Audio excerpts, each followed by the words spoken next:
அரவிந்தன் நீலகண்டன் நமக்காங்க. அந்த ஹிந்துத்வாங்கிற புத்தகத்தை பற்றியான ஒரு அறிமுகம், அந்த அறிமுகம் பண்ணக்கூடியவரை அறிமுகப்படுத்துறதுக்கு நான் வந்திருக்கிறேன். தெரியும், நம்ம எல்லாருக்குமே தெரியும், ஓரளவுக்கு ஹிந்து உணர்வு உடையவர்களுக்கு, நம்முடைய தேசத்தை பற்றியான ஒரு பற்று உள்ளவர்களுக்கு நம்முடைய எல்கே ஆதிஜி பற்றி நமக்கு எல்லாருக்கும் தெரியும். நெட்வொர்க் நேடில்ஸ்னு ஒரு கம்பெனி இங்கே பார்த்துருப்போம். எல்கே ஆதின்னு ஒரு கம்பெனி இருக்குது. ஒரு பாரம்பரியமான குடும்பத்தை சேர்ந்தவங்க. சுவாமி சித்பவானந்தர் அந்த குடும்பத்தை சேர்ந்தவங்க, ஸ்ரீ சுப்பிரமணியம். அந்த மாதிரி இங்கே நம்ம ஒசூர் பகுதிக்கு அவங்க ஒரு பெரிய, எங்களை மாதிரி ஒரு சங்க காரியகர்த்தர், சுயம் சேவகர்களுக்கெல்லாம் ஒரு பெரிய ஆதர்சமான ஒரு தலைவர்னு ஒத்துக்க மாட்டார், வழிகாட்டி, எங்களுக்கெல்லாம் சரியான கைடன்ஸ் கொடுக்குறவர், அறிவுரை வழங்கக்கூடியவர், நாங்கள் செய்யக்கூடிய தவறுகளை கூட தைரியமாக சுட்டி காட்டக்கூடிய ஒரு அற்புதமான இருந்திருக்கார். அவர் ஹிந்துத்வா அந்த புத்தகத்தை பற்றியான ஒரு அறிமுறை சொல்வது தான் சால சிறந்தது. அவங்க இப்போ நம்மிடையே பேசுவாங்க.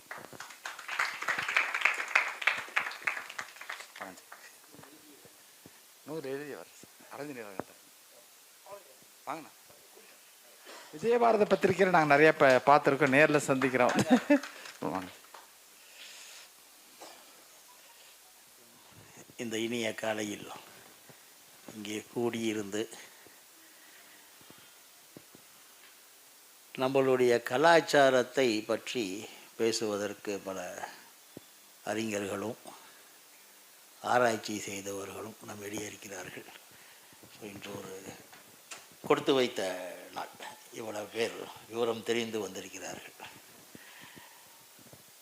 இதுதான் என்னுடைய முதல் அறிமுகம் திரு அரவிந்தனோடு.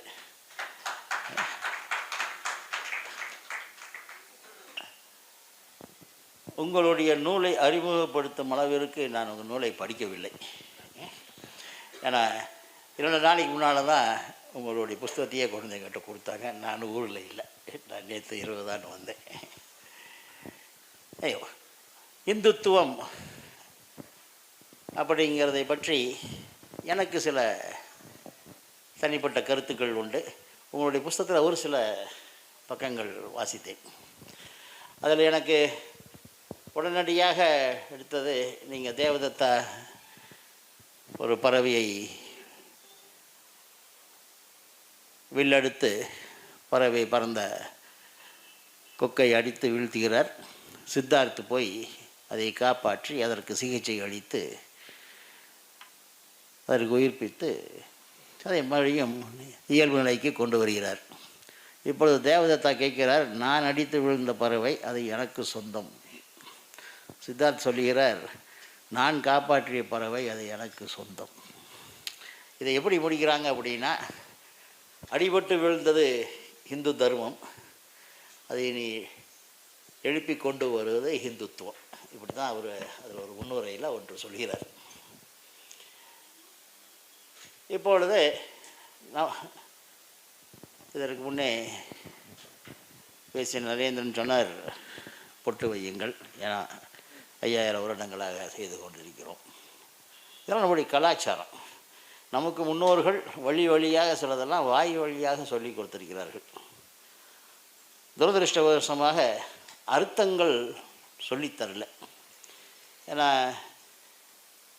காலம் மாற மாற அர்த்தங்கள் தெரியாமலேயே, ஆனால் இது பண்ணு அப்படின்னு இன்ஸ்ட்ரக்ஷன் கொடுக்குற நிலையில் தான் எல்லோரும் மக்களும் அப்படியே வந்து விட்டார்கள். ஆகவே இப்போ இன்றைய நிலையில் நம்மளுடைய குழந்தைகள் எடுத்தால் அவருடைய கலாச்சாரமே என்ன என்று தெரியல அப்படிங்கிற அளவிற்கு வளர்ந்து வந்துட்டார்கள். இதையை மீட்டெடுக்கணும். இதையை மீட்டெடுத்து வேண்டியதில்லை, கேட்குதில்ல, எல்லாத்தையும் கேட்குதில்ல.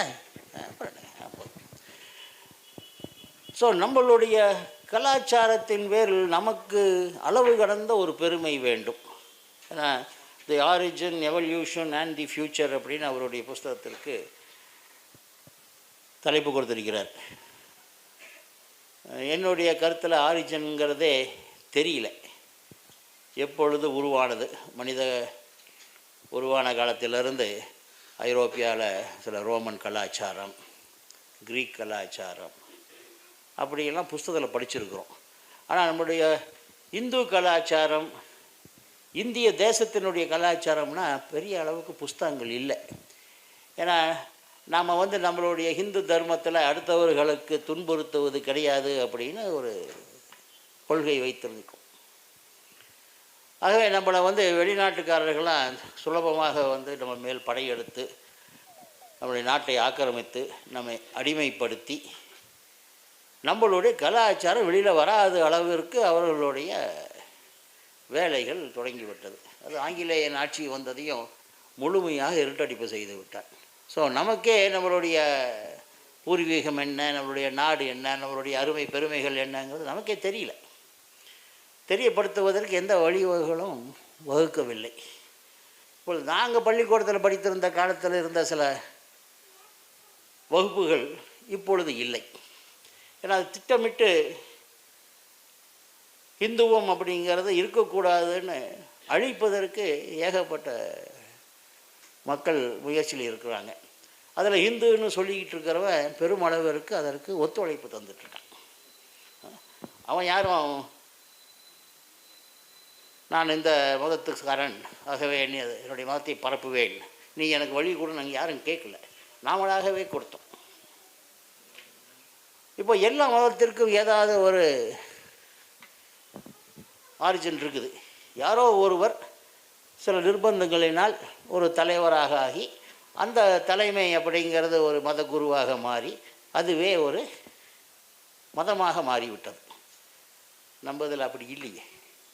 எப்பொழுது எங்கே யாருக்கும் தெரியாது. ஆகவே இப்படிப்பட்ட ஒரு பாரம்பரியமிக்க ஒரு நாட்டில் நாம் எல்லோரும் இருப்பதே ஒரு புண்ணியம் செய்தவர்கள். இது ஒரு புண்ணிய பூமி. நாம் எங்கு போனாலும் நம்மளுடைய அடையாளம் அப்படிங்கிறது தைரியமாக காட்டணும். இதில் என்ன சங்கோஜம் என்ன? நிறையா பேர் விபூதி வச்சுக்குவாங்க, பொட்டு வச்சுக்குவாங்க, ஒரு மீட்டிங் போகும்போது அழைச்சிடுவாங்க. ஏன்னா அங்கே பலதரப்பட்ட மதத்தினுடைய மக்கள் வருவார்கள். வரட்டும், அவர்கள் யார் வர வேண்டாம்னாங்க? அவர்களை வருகை கொடுத்து தானே நாம் இங்கே வச்சுருக்கிறோம். அதற்கு நாம் ஏன் நம்மை மாற்றிக்கொள்ள வேண்டும்?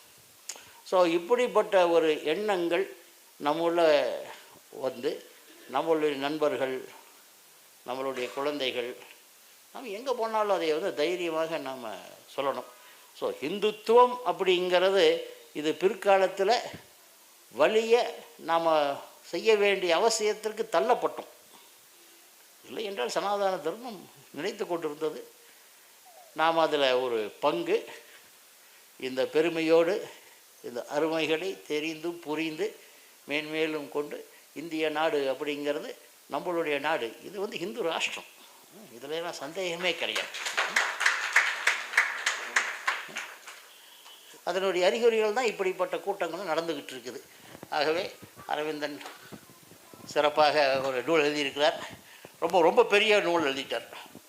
சின்னதாக இருந்தால் கூட கொஞ்சம் நேரம் படித்து பார்த்துருக்கலாம். I will take time.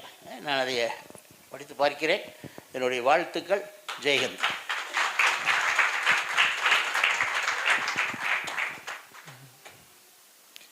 அனைவருக்கும் நன்றி. இந்த நிகழ்ச்சிக்கு என்னை அழைத்தமைக்கு டாக்டர் ரங்கன்ஜி என்னுடைய நன்றிகள். டைரெக்டாக இந்த புஸ்தகத்துக்குள்ளே போயிடலான்னு நினைக்கிறேன். இந்த புத்தகம் எழுதப்பட்டது முழுக்க ஒரு விஷயம் நீங்கள் புரிந்து கொள்ள வேண்டும். இது ஒரு மூன்றாவது மனிதனுடைய பார்வையிலிருந்து எழுதப்பட்டது. நான் இந்த புத்தகத்தை ஒரு ஹிந்துவாக எழுதவில்லை. ரொம்ப தெளிவாக சொன்னால் ஒரு முழுக்க ஒரு அந்நியனாக ஒருவன் ஹிந்துத்துவம் என்பதை ஆராய்ந்தால், முழுமையாக ஆராய்ந்தால், நேர்மையாக ஆராய்ந்தால் அவனுக்கு அந்த ஹிந்துத்துவங்கிறது எப்படி இருக்கும் அப்படிங்கக்கூடியதை நான் இதில் பதிவு பண்ணியிருக்கிறேன். இதற்கு ஒரு முக்கியமான காரணம் இருக்கிறது. நான் படித்த ஹிந்துத்துவம் குறித்த ஆராய்ச்சி நூல்கள், நான் படித்த ஹிந்துத்துவம் குறித்த ஊடக நூல்கள், மீடியா நூல்கள், இவை எல்லாவற்றிலும் ஹிந்துத்துவம் என்பது ஒரு மிக கொடுமையான, வெறுக்கக்கூடிய ஒரு சித்தாந்தமாக காட்டப்பட்டிருக்கிறது. இந்துத்துவம் என்று சொன்னால் ஒரு ஹிந்துத்துவவாதிங்கிறவன் காலை உணவுக்கு ஒரு முஸ்லீமினுடைய ஈரலையும் மத்தியான உணவுக்கு ஒரு கிறிஸ்தவருடைய இருதயத்தையும் தான் சாப்பிடுவான். ராத்திரி உணவுக்கு 2 பேரையும் வெட்டி கசாப்பு போட்டு சாப்பிடுவான். இதுதான் ஹிந்துத்துவன் அப்படிங்கிறவனை பற்றி மீடியா உருவாக்கி நமக்கு கொடுத்துருக்கக்கூடிய ஒரு சித்திரம். நான் என்னுடைய 14வது வயதிலிருந்து ஷாகா போகிறேன், RSS ஷாகா போயிருக்கிறேன். அங்கே இப்படி எதுவும் சொன்னதில்லை. யாரும் இஸ்லாமியர்களையோ கிறிஸ்தவர்களையோ வெறுக்க அங்கு சொல்லி கொடுக்கப்பட்டது அல்ல. இன்னும் சொல்லப்போனால் என்னுடைய மாவட்டம், நான் இருக்கக்கூடிய மாவட்டம் கன்னியாகுமரி மாவட்டம். கன்னியாகுமரி மாவட்டத்தில் இயற்கை பேரிடர்கள் நடக்கும் பொழுது அங்கு RSSகாரர்கள் எந்த விதமான பாகுபாடும் இல்லாமல் அனைவருக்கும் உதவி இருக்கிறார்கள். யாரையும் அவர்களுடைய அவல நிலையையோ அவர்களுடைய கஷ்டத்தையோ பயன்படுத்தி நீங்கள் ஹிந்துவாக மாறுங்கள் என்று கூறியது கிடையாது. ஆனால் இந்த அமைப்பை பற்றி ஏன் இப்படிப்பட்ட ஒரு பிரச்சாரம் நடக்கிறது, எந்த அளவுக்கு இந்த பிரச்சாரம் நடக்கிறது என்பதற்கு ஒரு உதாரணத்தை நான் சொல்கிறேன். 1984 போபாலில் ஒரு பெரிய கேஸ் ட்ராஜடி நடந்தது, ஒரு பெரிய விபத்து நடந்தது. உங்களுக்கெல்லாம் ஞாபகம் இருக்கலாம். அது மெத்தைல் ஐசோசைனைடு என்பது அங்கு இருந்த அந்த டேங்குகள் வைத்திருந்தார்கள். யூனியன் கார்பைடினுடைய ஃபெர்டிலைசர் டேங்குகளில் வைத்திருந்தார்கள். ஒரு டேங்க் ஒழுங்காக மூடப்படவில்லை. அது அந்த கேஸ் வெளியில் ஒட்டுமொத்த போபால்லையும் அது பேரழிவை ஏற்படுத்தியது. அப்போ நாங்கள் ஷாகா போயிட்டுருந்தோம் கன்னியாகுமரி மாவட்டத்தில். அப்போ அங்கே மாவட்டத்தில் அந்த ஷாகா முக்கிய சிஷக் அவர் சொல்லுவார், எப்படி RSSகாரங்க போய் அங்கே சேவைகள் செய்கிறாங்க, RSSம் இராணுவமும் தான் அங்கே சேவைகள் செய்கிறது என்பதை எங்களுக்கு சொல்லிக் கொடுப்பார். அந்த காலத்தில் இன்டர்நெட்டு கிடையாது, இதெல்லாம் கிடையாது. விஜயபாரதத்துலேயும் ஒரு கட்டுரை வந்திருந்ததுன்னு நினைக்கிறேன். ஹிந்துவில் சின்னதாக போட்டிருந்தாங்க. இவ்வளவு எனக்கு ஞாபகம் இருந்தது. அப்போ 1984. அதற்கு பிறகு ஒரு 20 வருஷத்துக்கு பிறகு ஒரு புத்தகம் வருது.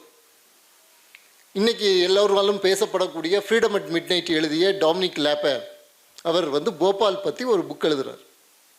அந்த புஸ்தகத்தில் அவர் என்ன சொல்கிறார் என்று சொன்னால், கேஸ் ட்ராஜடி நடக்குது, இந்திய இராணுவம் அங்கு அங்கு உள்ள மக்கள் யாருமே வெளியில் போக விடாமல் அப்படி சுற்றி வளைச்சிருது. ஏன்னா இது வெளியில் தெரிஞ்சு அது நாட்டுக்கு கெட்ட பெயராகிவிடும், இல்லைன்னா பேனிக் ஏற்படும்னு வளைச்சிருது.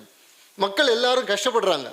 அங்கே யார் போய் உதவி செய்கிறார்கள் என்று சொன்னால், அன்னை தெரசாவும் தெரசாவினுடைய அந்த சிஸ்டர்ஸ் ஆஃப் சேரிட்டியை சார்ந்தவர்களும் தான் அங்கே போய் உதவி செய்கிறார்கள் அப்படின்னு. போபால் கேஸ் ட்ராஜடி நடந்த பொழுது அப்பொழுது பத்திரிகைகளில் பல விஷயங்கள் வந்தன.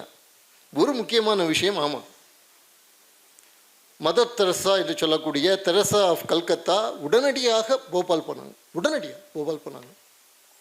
எதற்காக என்று சொன்னால், அங்குள்ள மக்களுக்கு உதவி செய்கிறதுக்கு இல்லை. இந்த யூனியன் கார்பைட் சேர்மனான ஏன் ஆண்டர்சன் என்கக்கூடியவனை அங்கு இருந்து எப்படியாவது பத்திரமாக வெளிநாட்டுக்கு அனுப்ப வேண்டும் என்று சொல்லி ராஜீவ் காந்தியிடம் அர்ஜுன் சிங்கிடம், அப்போ அர்ஜுன் சிங் தான் முதலமைச்சராக இருந்தார் என்று நினைக்கிறேன், அர்ஜுன் சிங்கிடமும் ராஜீவ் காந்தியிடமும் போய் சமரசம் பேசி எப்படியாவது அந்த ஆண்டர்சனை தப்ப வைப்பதற்கான முயற்சிகளில் தெரசா ஈடுபட்டிருந்தார். இது அந்த காலத்து பத்திரிகைகளில் வந்திருந்தது. அவர்கிட்ட போய் கேள்வி கேட்குறாங்க தெரசா கிட்ட, இவ்வளவு கொள்ளைகள், இவ்வளவு பேர் இறந்துட்டாங்களே, உங்களுக்கு இது வருத்தம் வரலையா அப்படின்ட்டு சொல்லி. ஏன் அபார்ஷன் நடக்குது, அபார்ஷன்லையும் தான் இவ்வளோ பேர் இறக்குறாங்க, அதுக்காக வேண்டியெல்லாம் வருத்தப்பட முடியுமான்னு அந்த அம்மாவுக்கு பதில் சொல்லுது. இதெல்லாம் பதிவு செய்யப்பட்ட உண்மை.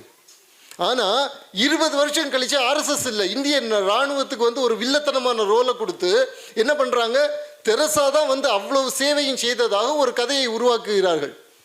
நான் போய் RSSகாரங்கள்ட்ட கேட்டேன், இதை எப்படியாவது கவுண்டர் பண்ணணும், நான் இப்படி ஷாகா போனப்போ கேள்விப்பட்டிருக்கேன், உங்ககிட்ட ஏதாவது டேட்டா இருக்குமா அப்படின்ட்டு கேட்டபொழுது RSSகாரர்கள் வழக்கமான ஒரு பதில், RSSகாரங்கள்ட்ட மட்டும்தான் நீங்கள் அந்த பதிலை கேட்க முடியும், ஜி நாம் சேவை செய்கிறதுக்கெல்லாம் ஃபோட்டோலாம் எடுத்து வச்சுக்கிறது இல்லை ஜி அப்படின்னா. இல்லைங்க, ஒரு ஆவணத்துக்கு வேணும். அதுக்கு அவங்க சொன்ன என்னென்னா, ஒரு சகோதரனுக்கு ஒரு சகோதரன் சேவை செய்கிறதெல்லாம் ஃபோட்டோ எடுத்து வச்சுக்கிறது தப்பு ஜி அப்படின்ட்டாங்க. பிரச்சனை என்ன தெரியுமா, 20 வருஷம் கழித்து வரலாறு முழுக்கையாக மாற்றி எழுதப்படுகிறது, நம்மக்கிட்ட எந்த ஆதாரமும் கிடையாது. இதுதான் பிரச்சனை. எனக்கு நல்ல ஞாபகம் இருக்குது, இல்லஸ்ட்ரேட்டட் வீக்லி ஆஃப் இந்தியாவில் அப்பொழுது இருந்த ஆசிரியர் RSSஐ பற்றி ஒன்று எழுதுகிறாரு. RSSஐ பற்றி எழுதும்போது அவர் சொல்கிறாரு, இவங்க சேவை செய்யும் பொழுது அப்போ மார்விங்கக்கூடிய இடத்துல ஒரு பெரிய டேம் உடஞ்சி எக்கச்சக்க ஆட்கள் இறந்துட்டாங்க, பிணத்தெல்லாம் இவங்க தான் தூக்கி எடுத்து மாற்றி அங்கே சேவை செய்கிறார்கள். அப்படி சேவை செய்யும்போது ஒரு நிமிஷம் திரும்புங்க, ஃபோட்டோ எடுக்கணும்னு சொன்னால் கூட இவர்கள் திரும்புவது கிடையாது அப்படின்ட்டு சொல்லி அவர் பதிவு பண்ணுறார். ஆர்எஸ்எஸ்ஸினுடைய தன்மை இது. இதில் உள்ள பாசிட்டிவான விஷயம் இது, எந்த மறுப்புறதுக்கு எதுவுமே இல்லை அதில். ஆனால் இதில் உள்ள பிரச்சனை என்னங்கிறத புரிஞ்சுக்குங்க. நம்மளுக்கு ஆவணப்படுத்துறதுக்கு எதுவும் இல்லை. முழுமையான ஆவணம் இல்லாததுனால யாருனாலும் இதை மாற்றி எழுத முடியும். யாருனாலும் இதை மாற்றி எழுத முடியும். கடைசியில் இன்டர்நெட்டில் நான் தேடிய பொழுது உங்களுக்கு போபால் கேஸ் ட்ராஜடிக்கு ஒரு ஃபேமஸான ஒரு ஃபோட்டோ உண்டு. ஒரு சின்ன குழந்தையுடைய தலையும் ஒரு கையும் மட்டும் இருக்கக்கூடிய ஒரு ஃபோட்டோ நீங்கள் பார்த்துருக்கலாம். அதை எடுத்தவர் ஒரு கிறிஸ்டியன், ஒரு ஃபோட்டோகிராஃபர். அவர் ஆன்லைன் எக்ஸிபிஷன் ஒன்று வச்சுருக்கார். போபால் கேஸ் ட்ராஜடியில் அவர் எடுத்த புகைப்படங்களினுடைய ஆன்லைன் எக்ஸிபிஷன். அந்த காங்கிரஸ் ஆதரவாளர், புகைப்பட நிபுணர், அந்த ஃபோட்டோக்களை வச்சுருக்காரு. அந்த ஃபோட்டோவில் ஒரு 3 ஃபோட்டோ இருக்குது, ஆர்எஸ்எஸ்காரங்க உதவக்கூடிய ஃபோட்டோ இருக்குது. அதை எடுத்து இதில் இது பண்ணியிருக்கிறேன். இந்த புத்தகத்திலும் அதை நான் சொல்லியிருக்கிறேன், காட்டியிருக்கிறேன். ஆகவே இதிலிருந்து எனக்கு தெரிந்தது என்னென்னா, இந்துத்துவத்தினுடைய வரலாற்றை நாம் எழுத வேண்டும். இந்துத்துவத்தினுடைய வரலாற்றை நாம் ஆவணப்படுத்த வேண்டும். அவங்களை புகழ்ந்து எழுத வேண்டிய அவசியம் இல்லை, இகழ்ந்து எழுத வேண்டிய அவசியம் இல்லை. உள்ளது உள்ளபடி ஆவணப்படுத்தப்பட வேண்டும் அப்படிங்கக்கூடிய ஒரு எண்ணத்தோடு நான் இதை எழுத ஆரம்பித்தேன். இதை எழுத ஆரம்பித்த பிறகு பல மிக மிக முக்கியமான விஷயங்கள் எனக்கு புரிய ஆரம்பித்தன. பல விஷயங்கள் முதலே சொன்ன மாதிரி இது ஒரு நாஸ்திகனாக, ஒரு இந்து அல்லாதவனாக ஒருவன் எழுதக்கூடிய ஒரு புத்தகமாகத்தான் இந்த புத்தகம் இருக்கிறது என்பதை நீங்கள் புரிந்து கொள்ள வேண்டும். அப்போது இந்த ஹிந்து அப்படிங்கக்கூடிய வார்த்தை எங்கிருந்து ஹிந்து என்கக்கூடிய வார்த்தை இந்த தேசத்திற்கே உரிய ஒரு வார்த்தை. இது எதிலிருந்து பார்த்தேன் என்று சொன்னால், டாக்டர் ஐராவத மகாதேவன் பற்றி உங்களுக்கு தெரிஞ்சிருக்கும். டாக்டர் ஐராவத மகாதேவன் ஒரு சிறந்த திராவிடவியலாளர்.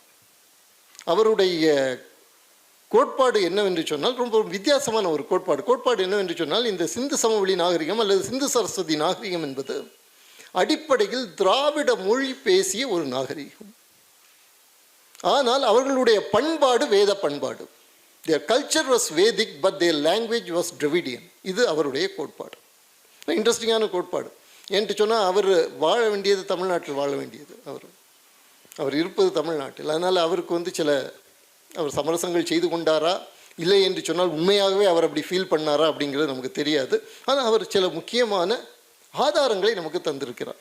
அதில் ஒரு ஆதாரம் என்னவென்று சொன்னால், நீங்கள் சிந்து சமவெளியில் இருக்கக்கூடிய அந்த ஃபேமஸ் யூனிகார்ன் பார்த்துருப்பீங்க, யூனிகார்ன் சிம்பிள் பார்த்துருப்பீங்க.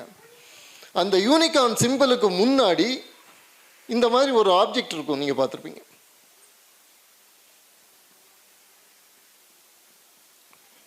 இதுக்கு இண்டாலஜிஸ்ட் இதுக்கு கல்ட் ஆப்ஜெக்ட் அப்படின்ட்டு பேர் சொல்லுவாங்க. கல்ட் ஆப்ஜெக்ட் அப்படின்னு சொல்லி ஐராவத மகாதேவன் இதை பார்க்கிறார். அவர் சமஸ்கிருத ஸ்காலர் அப்படிங்கிறதுனால, அவருக்கு ரிக்வேதம் தெரியும் என்பதனால, அதை பார்த்த உடனே அவருக்கு தோணக்கூடியதுன்னா சோமா ஃபில்டர். சோம ரசத்தை வடிகட்டி எடுக்கக்கூடியதில் 2 பாகங்கள் ஒன்று பவமனம், இன்னொன்று இந்து. அந்த இந்து அப்படிங்கக்கூடியது தான் இந்த சிம்பிள் அப்படின்னுட்டு அவர் ஐடென்டிஃபை பண்ணுறார். இந்த இந்து என்பது ஒரு கட்டத்தில் சோமம் என்பதற்கு ஈக்குவலண்டான ஒரு வார்த்தையாகவும் பயன்படுத்தப்படுகிறது. நதி சூக்தத்தில் பிற்காலத்தில் 10வது மண்டலத்தில் வரும்பொழுது நதி சூக்தத்தில் சுசோமா என்கக்கூடிய வார்த்தை சிந்துவினுடைய ஒரு ட்ரிபியூட்டரியை குறிக்கக்கூடிய வார்த்தையாகவே பயன்படுத்தப்படுகிறது. ஆர்தர் மெக்டொனால்ட் மாதிரிப்பட்டவங்க சிந்து அப்படிங்கக்கூடியதை they identify it with Soma. ஆகவே சிந்து என்பது சோமம் என்பதுடன் ஐடென்டிஃபை பண்ணப்படுகிறது. சோமம் என்பது சந்திரன் என்பது பின்னாடி நமக்கு வருது. இந்து என்பது சந்திரனுடையும் ஐடென்டிஃபை பண்ணப்படுகிறது. இதை ஒரு பக்கத்தில் வச்சுக்கோங்க, ஜஸ்ட் ஒரு பக்கத்தில் இதை வைத்துக் கொள்ளுங்கள். சிந்து இந்து என்பதில் ஒரு ஈக்குவலன்ஸ் இருக்குங்கிறத ஒரு பக்கத்தில் வச்சுக்கோங்க. இதில் அந்த ஹிந்து அங்கக்கூடிய வார்த்தைக்குள்ளே நம்ம போகவே இல்லை இன்னும். ஹுவான் சுவாங் வர்றார். இது ஹுவான் சுவாங் வர்றது இன்றைக்கு 1300 வருஷத்துக்கு முன்னாடி வர்றார். இந்த தேசத்தை பற்றி அவர் சொல்லும் பொழுது சொல்கிறார், இந்த தேசத்துக்கு பெயர் இந்து என்று சொல்லிவிட்டு அதற்கு அவர் ஒரு எக்ஸ்பிளனேஷன் கொடுக்கிறார். உலகம் ஆன்மீக இருளில் இருக்கும் பொழுது ரிஷிகளையும் போதிசத்துவர்களையும் உருவாக்கக்கூடிய தேசமாக இந்த தேசம் இருப்பதால் இந்த தேசம் இந்து என்று அழைக்கப்படுகிறது. ஏனென்றால் இந்த தேசம்தான் அந்த இருளில் தன்மையான ஒளியினை தரக்கூடிய சந்திரனாக இருக்கிறது. எனவே இதற்கு இந்து என்று பெயர் அப்படின்ட்டு சொல்றார். அப்பொழுது நமக்கு இந்த இந்து என்கக்கூடிய வார்த்தை இங்கு உருவானது இந்த தேசத்தினுடைய ஆன்மீக மரபுகளை குறிக்கக்கூடிய வார்த்தையாக இங்கு பயன்படுத்தப்பட்டிருக்கிறது என்பதற்கு ஒரு சான்று இருக்கிறது, ஒரு கனெக்ஷன் இருக்கிறது, ஒரு கனெக்ஷன் சான்று, அவ்வளவுதான். அதுக்கு மேலே நான் எதையுமே சொல்லலை. இதற்கு அடுத்ததான ஒரு பாயிண்ட் என்ன அப்படின்னா, concept called axial age and bicameral mind. இது கொஞ்சம் கஷ்டமான ஒரு கான்செப்டாக இருக்கும், நீங்கள் கொஞ்சம் கவனமாக கவனி. Break down of bicameral mind. நம்ம எல்லாருக்கும் தெரிஞ்ச ஒரு விஷயம் என்னவென்று சொன்னால், நமக்கு 2 ஹெமிஸ்பியர் இருக்குது மூளையில், right? Left hemisphere, right hemisphere. இதில் இந்த இடது பக்கத்தில் இருக்கக்கூடியது ஒரு குறிப்பிட்ட விதமான வேலைகளுக்கும், வலது பக்கத்தில் இருப்பது குறிப்பிட்ட விதமான, இடது பக்கத்தில் இருப்பது தர்க்கம் சார்ந்தும், வலது பக்கத்தில் இருப்பது கற்பனை சார்ந்தும் செயல்படுவதாக பொதுவாக சொல்வார்கள். அதில் பல விவாதங்கள் இருக்கிறது, அப்படி இல்லை அப்படின்னுட்டெல்லாம் சொல்லி. அதனால் விஷயம் என்னவென்று சொன்னால், there are certain functions that get mapped to left hemisphere which are predominantly, mostly logical. There are functions mapped to right hemisphere which are predominantly emotional. ஒரு தியரி என்ன என்று சொன்னால், ஜூலியன் ஜெயின்ஸ் என்கக்கூடிய ஒரு சைக்காலஜிஸ்ட் இந்த தியரியை சொல்கிறாரு. And later it gets validated. அவர் சொன்னப்போ எல்லாரும் அவரை பைத்தியக்காரன் அப்படின்னு தான் சொன்னாங்க. ஒரு கட்டம் வரைக்கும் மனிதர்கள் இந்த 2ம் தனியாக இருந்ததுனால அவங்களே ஒரு ஸ்பிளிட்டாகத்தான் இருந்தாங்க. தங்களை ஒரு ஒருமையான ஆளுமை, நான் ஐ அப்படின்ட்டு சொன்னால் உங்களுக்கு தெரியும் இல்லையா? இப்போ நீங்கள் இங்கேருந்து வெளியில் போகணும் அப்படின்னு நீங்கள் நினைக்கிறீங்க அப்படின்னு சொன்னால், இந்த போர் அடிக்குது, இந்த ஆள் வேறு பேசிகிட்டு இருக்கான், நம்ம வேறு முன்னாடி மாட்டிக்கிட்டோம், எப்படி நம்ம வெளியில் போகிறது? ஒரு இன்னர் டயலாக் நம்மளுக்கு உள்ளே ஓடும் இல்லையா? நம்மளுக்குள்ள ஒரு டயலாக் ஓடும். இந்த டயலாக் இந்த உரையாடல், எல்லா வேலைக்கும் நம்ம இந்த உரையாடல் ஓடும். ஆனால் நமக்கு என்ன தெரியும், இந்த உரையாடலை நிகழ்த்துறது ஏதோ வெளியிலேருந்து ஒரு பூதமோ இல்லது ஒரு பேயோ பிசாசோ இல்லை என்று சொன்னால் ஒரு தெய்வமோ உள்ள உங்களுக்கு இந்த உரையாடலை நிகழ்த்தவில்லை. இந்த உரையாடலை நிகழ்த்துவது நான் தான் அப்படின்னு நமக்கு தெரியும். ஏன்னா நம்முடைய பர்சனாலிட்டி இஸ் இன்டகிரேட்டட். ஆனால் ஒரு 10,000 ஆண்டுகளுக்கு முன்னாடி அந்த மாதிரி நம்ம இன்டகிரேட்டடாக இல்லை அப்படிங்கக்கூடிய ஒரு கோட்பாட்டை ஜூலியன் ஜெயின்ஸ் என்கக்கூடியவர் முன்வைத்தார். அவர் mind was a bicameral mind. இந்த பைகமீரல் மைண்ட் இருக்கும் பொழுது இதிலேயே நம்மளுக்குள்ளேயே ரொம்பவும் இமேஜினேஷன் கூடுதலாக இருக்கக்கூடியவங்க, இன்ட்யூஷன் கூடுதலாக இருக்கக்கூடியவர்கள், அவங்களுக்கு இந்த வாய்ஸஸ் இந்த உரையாடல் ஏதோ ஒரு தெய்வம் உள்ள உட்கார்ந்து சொல்வது போல தோன்றும். அப்படி தோன்றுவதால் அவர்களுக்கு ஒரு தலைமை பண்பு ஏற்படும். அவர் சொன்ன விஷயம் ரொம்ப முக்கியமான விஷயம். ஏனென்று சொன்னால், பல சமயங்களில் நாம் இடதுசாரி சித்தாந்தங்களை அப்படி உள்வாங்கிக்கிறோம். இந்த ரிலிஜன் அப்படிங்கக்கூடிய விஷயமும் இட் இஸ் தேர் இன் நான் human species. Will come to that later. ஒரு எக்ஸாம்பிள் மட்டும் நான் சொல்கிறேன் உங்களுக்கு, இந்த நான் ஹியூமன் ஸ்பீஷீஸில் இருக்கக்கூடிய religious aspect and moral aspect. ஏன்னா மார்க்சிஸ்ட் தியரி படி why we are having morality? Because the class interest of the society is making you adhere to the morality. மொராலிட்டின்னு ஒன்று எங்கேயோ இருக்குன்ட்டுலாம் கிடையாது. அது எதனால் ஏற்படுது அப்படின்ட்டு சொன்னால், கிளாஸ் இன்ட்ரெஸ்ட்னால ஏற்படுது, ரிலேஷன்ஸ்னால, ப்ரொடக்ஷன் ரிலேஷன்ஸ்னால ஏற்படுது. ஏன் நீ திருடக்கூடாதுன்னு எல்லாரும் சொல்கிறாங்கன்னா, பணக்காரனுக்கு பயம், நீ போய் அவனோட சொத்தெல்லாம் எடுத்துருவ அப்படின்னு சொல்லி எல்லாரும் ராபின்ஹுட்டாக மாறிடுவாங்கன்னு பணக்காரனுக்கு பயம். அதனால தான் அவன் என்ன சொல்கிறான், திருடாதன்னு ஒரு வேல்யூவை ஏற்படுத்தி வச்சுருக்கிறான். அடுத்தவனை கொல்லாதன்னு ஏன் சொல்கிறான்னா, ரெவல்யூஷன் பணக்காரனை எல்லாம் கொன்றுவ, அதனால நீ கொல்லாத, அமைதியாயிரு அப்படிங்கிறத ஒரு சோஷியல் நாமாக அவன் மாற்றி வச்சுருக்கிறான். This is, I am caricaturing actually, but this is the basis of Marxist thinking, Marxist world view. ஆனால் there was an experiment, Carl Sagan had recorded this experiment. 2 monkeys, Marcus monkeys, 2 பக்கத்தில் வச்சுருக்காங்க. ஒரு class தடுப்பு இருக்குது 2க்கும் நடுவில். அந்த குரங்குக்கு இந்த குரங்கை பார்க்க முடியும், இந்த குரங்குக்கு அந்த குரங்கு பார்க்க முடியும். குரங்கு 2க்குமே சாப்பாடு கொடுக்கல. ஒரு குரங்குக்கு எலக்ட்ரிக் எலக்ட்ரோட்ஸ் அட்டாச் பண்ணியிருக்காங்க. இன்னொரு குரங்கு கிட்ட ஒரு லீவர் இருக்குது. அந்த லீவரை அந்த குரங்கு ப்ரெஸ் பண்ணால் எதிர்த்தாப்பில் இருக்கிற குரங்குக்கு ஷாக் அடிக்கும். அதே சமயத்தில் இந்த குரங்குக்கு ஒரு பனானா கிடைக்கும், ஒரு பழம், வாழைப்பழம் கிடைக்கும். லிவரை ப்ரெஸ் பண்ணால் எதிர்த்தாப்பில் இருக்கிற குரங்கு வலியில் அலறுவதை இந்த குரங்கால் பார்க்க முடியும். ஆனால் இந்த குரங்கு, பசியில் இருக்கக்கூடிய இந்த குரங்குக்கு என்ன கிடைக்கும், வாழைப்பழம் கிடைக்கும். 85% of the monkeys went hungry. They didn't accept the bananas. They won't pull the liver. யோசிச்சு பாருங்க. அப்படிங்கும்போது அடுத்தவனுக்கு துன்பம் விளைவிக்க கூடாது அப்படிங்கக்கூடிய it's a golden rule. It is there in all the religions. அது வந்து குரங்குகளில் ஏற்கனவே இருக்குது. எம்பத்தி, அடுத்தவனை தன்னை போலவே பார்க்கக்கூடிய அந்த எம்பத்திங்கிற ஃபீலிங் ஒரு டைமில் சொன்னாங்க மனுஷனுக்கு மட்டும்தான் இருக்குது. இந்த மனுஷனுக்கு மட்டும்தான் இருக்குங்கக்கூடிய பல கதைகளை வெஸ்ட் வந்து உருவாக்கிக்கிட்டே இருக்கும். மனுஷனுக்கு மட்டும்தான் டூல்ஸ் செய்ய முடியும், மனுஷனுக்கு மட்டும்தான் அப்போசிங் தம்ப் இருக்கு. In fact Frederick Engels wrote a big essay on this. மனுஷனால் மட்டும்தான் அதனால கல்ச்சரை உருவாக்க முடியும். Then we found that chimpanzees can use tools. Chimpanzees have territorial claims. Chimpanzees have moral values. Not only chimpanzees. ஒவ்வொன்றா பார்க்க insects have a feeling of I. Self awareness insectsல இருக்கு அப்படிங்கிறத கண்டுபிடிச்சிருக்காங்க. So the point again I have digressed a bit. என்ன அப்படின்ட்டு சொன்னா இந்த feelings எல்லாமே இந்த ஆஸ்பெக்ட்ஸ் எல்லாமே, இந்த ரிலிஜியஸ் ஆஸ்பெக்ட் எல்லாமே they are more biological than social. Now coming back, இந்த ஸ்பிளிட்டாக இருக்கக்கூடிய இந்த விஷயங்கள் ரெண்டும் ஒரு செல்ஃபாக யூனிஃபை ஆகாத இந்த விஷயம் இருக்குது மனுஷன்ட்ட. ஆனால் நம்ம எல்லாருக்கும் என்ன தெரியும் அப்படின்னா there is something called corpus callosum இல்லையா? இந்த ரெண்டு பிரெயின் இருக்குது. இந்த ரெண்டுக்கு நடுவில் இருக்கக்கூடிய யூனிட்டிங் பாண்ட்ஸ் இருக்குது, நர்வ்ஸ். இந்த corpus callosum at a particular point because of the social pressures and everything gets activated. அப்போது இந்த இரண்டும் வந்து இன்டகிரேட் ஆகுது. இந்த ரெண்டும் இன்டகிரேட் ஆகும் பொழுது என்ன நடக்குது அப்படின்ட்டு சொன்னால், யார்கிட்ட ரொம்ப இன்ட்யூஷன் கூடுதலாக இருக்கோ அவங்க வந்து they tell that I alone I'm talking to God. I alone I'm talking to God. மற்றவங்க எல்லாம் பேசுகிறது வேற எதுக்கிட்டேயோ அப்படின்ட்டு சொல்லி மோனோதீயிசம் அப்படிங்கிற ஒரு கான்செப்ட் அப்போ தான் உருவாகுதுன்னு ஜூலியன் ஜெயின்ஸ் சொல்கிறார். இந்த மோனோதீயிசம் உருவாகிற டைம் தான் it is called axial age அப்படிங்கிறார். இது வந்து அரவுண்ட் சே சம் 1700 BCEல வந்து இது நடந்திருக்கலாம் அப்படிங்கிறது அவருடைய எண்ணம். But he doesn't take into, it's a Eurocentric approach, so he didn't take into account India.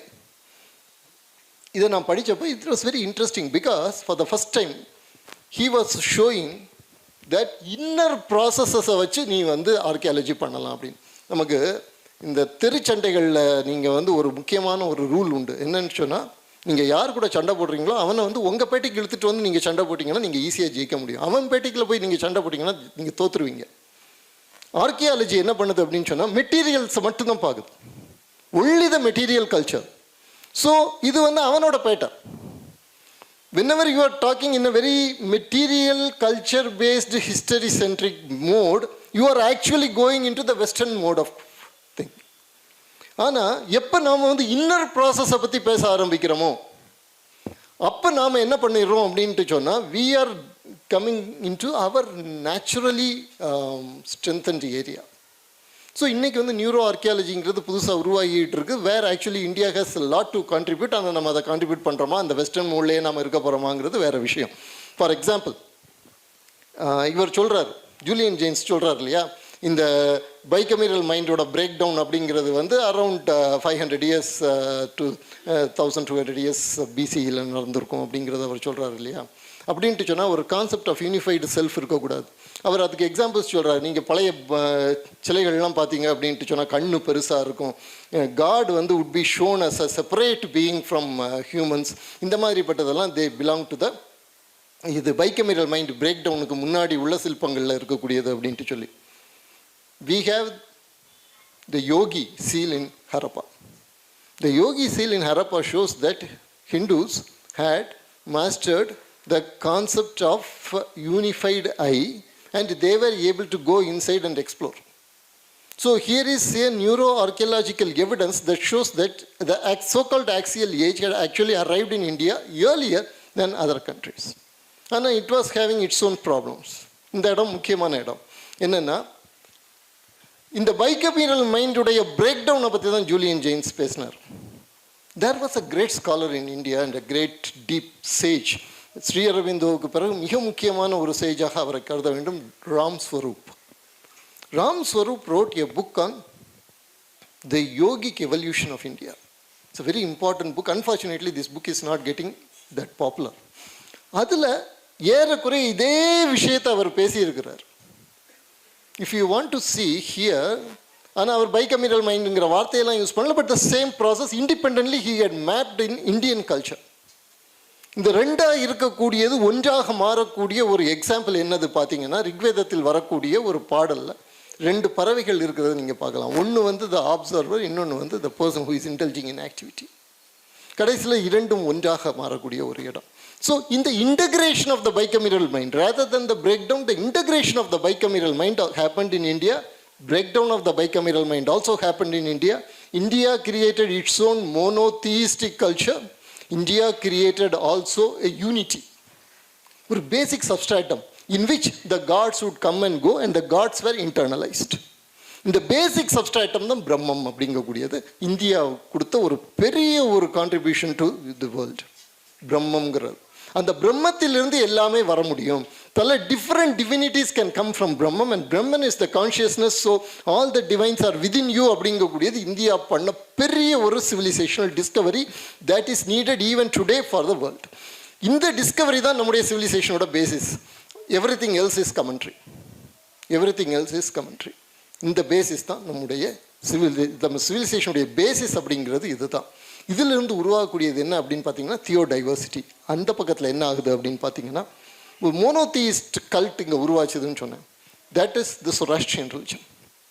So the Zoroastrian ரிலிஜனில் வெனாட் அப்படிங்கக்கூடிய அவங்களுடைய நூலில் நீங்கள் பார்த்தீங்கன்னா very clearly it is stated that Ahura Mazda, அதுதான் அவங்களுடைய தெய்வம். Ahura Mazda gave them the Aryans the different beautiful lands and the Sapta Sindhu became hostile, so they had to go out. Why Sapta Sindhu became hostile? Because inge vandu the unity was emphasized. Yayam Satvibra Bhagavatavanti. So you have to accept the multiplicity of divinity and the basic unity. Unity in diversity அப்படிங்கக்கூடியதை இங்கே வந்து ஒரு ப்ராசஸாக நம்ம identify பண்ணுறோம். அதுதான் சிவிலைசேஷனுடைய basis அப்படின்னு சொல்கிறோம். அவன் இல்லை there is only one God அப்படின்ட்டு சொல்கிறான். அப்படின்னு சொன்னதோடு நிறுத்தி இருந்தால் பரவாயில்ல. இங்கேருந்து தான் ப்ராப்ளமே ஸ்டார்ட் ஆகுது. நாம் வந்து ஒரு பெரிய ஒரு மிஸ்நாமர் யூஸ் பண்ணுறோம். ஆப்ரஹாமிக் ரிலிஜன்ஸ் அப்படிங்கிற மிஸ்நாமர் யூஸ் பண்ணுறோம். Abrahamic religions is a very big misnomer. ஏன்னா Judaism is a monotheistic religion. It is not a monopolistic religion. We have to understand the difference. World's first monopolistic religion is Zoroastrian religion. Because Zoroastrian religion was a binary religion. Anga vandu there is an Ahura Mazda and there is Ahriman. Ahriman was the god of darkness. Ahura Mazda was the god of light. The entire history is the battle between the two. In Judaism you don't have that. You have only Akiva. மற்ற God's எல்லாம் நீ அவனை போய் கும்பிடாத, ஏன்னா நான் வந்து tribal God, உனக்கு மட்டும் நான் இருக்கிறேன், எனக்கும் உனக்கும் உள்ள உறவு அப்படிங்கக்கூடியது வந்து கணவன் மனைவிக்கான உறவு. நீ வெளியில் போய் கும்பிட்டேன்னா நீ எனக்கு துரோகம் பண்ணிடும், அதனால் நீ என்னை மட்டும் கும்பிடு. ஹீ நெவர் சேட் அந்த கடவுள்லாம் பொய் கடவுள்னு அவன் சொல்ல. அது உன் கடவுள் இல்லை, நீ அங்கே போகாத, நான் மட்டும் தான் உன் கடவுள் அப்படிங்கிறது தான் அவனோட ஸ்டாண்டு. கடவுளுங்கிற வார்த்தை கூட தப்பு, நான் மட்டும்தான் உன்னுடைய இறைவன் அப்படிங்கிறது தான் யெகோவாவோட ஸ்டாண்ட். எந்த தெய்வத்தையும் கும்பிடக்கூடாது, என்ன மட்டும்தான் கும்பிடணும், நான் உன்னுடைய கிரியேட்டர் அப்படின்னு அந்த ஹிரண்யகசிபு ஸ்டாண்ட் இருக்கு பாருங்க. அந்த ஹிரண்யகசிபு ஸ்டாண்ட் வந்து எங்கேருந்து வருது அப்படின்னா ஃப்ரம் சொராஸ்ட்ரியன் ரிலிஜன். மற்ற தெய்வத்தெல்லாம் they will identified with Ahriman. மற்ற தெய்வம் எல்லாம் will get identified with Ahriman. அதெல்லாம் false gods are gods that are there to lead you astray. முதல் கல்வெட்டு ஹிந்துங்கிற வார்த்தை வர்றது 2500 வருஷத்துக்கு முன்னாடி வருது. கல்வெட்டில் ராஜா வந்து செரஸ் அப்படிங்கக்கூடிய ஒரு ராஜா, பர்ஷியன் ராஜா. அந்த கல்வெட்டை நீங்கள் எடுத்து அதில் வந்து அகுரா மஸ்தான்னு வர்ற இடத்துல நீங்கள் இன்னொரு பெயரை சொன்னால் என் தலை வெட்டப்படும் தெய்வத்தோட பெயரை நீங்கள் போட்டிங்க அப்படின்ட்டு சொன்னால், அதில் சுராஷ்டிரன்னு வரக்கூடிய இடத்துல யாரோட படத்தை வரைந்தால் உங்களுடைய கழுத்து வெட்டப்படுமோ அவருடைய படத்தை பேரை நீங்கள் போட்டிங்க அப்படின்னு சொன்னால் it is very much like Alauddin ஹில்ஜியோட ஒரு இன்ஸ்கிரிப்ஷன் மாதிரி இருக்கும்.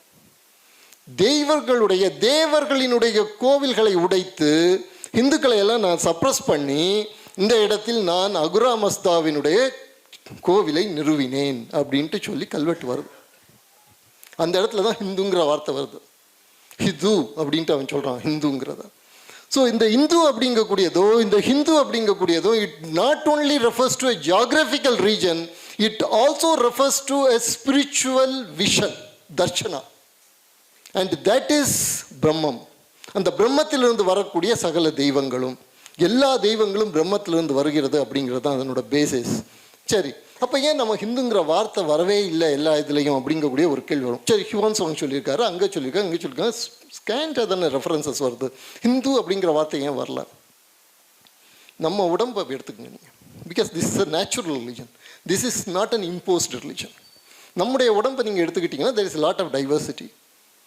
நம்முடைய நர்வஸ் சிஸ்டம் மாதிரி நம்ம ஸ்கெல்டன் சிஸ்டம் இல்லை, நம்ம டைஜஸ்டிவ் சிஸ்டம் மாதிரி நம்முடைய நர்வஸ் சிஸ்டம் இல்லை, நம்முடைய ரெஸ்பிரேட்டரி சிஸ்டம் மாதிரி நம்முடைய டைஜஸ்டிவ் சிஸ்டம் இல்லை.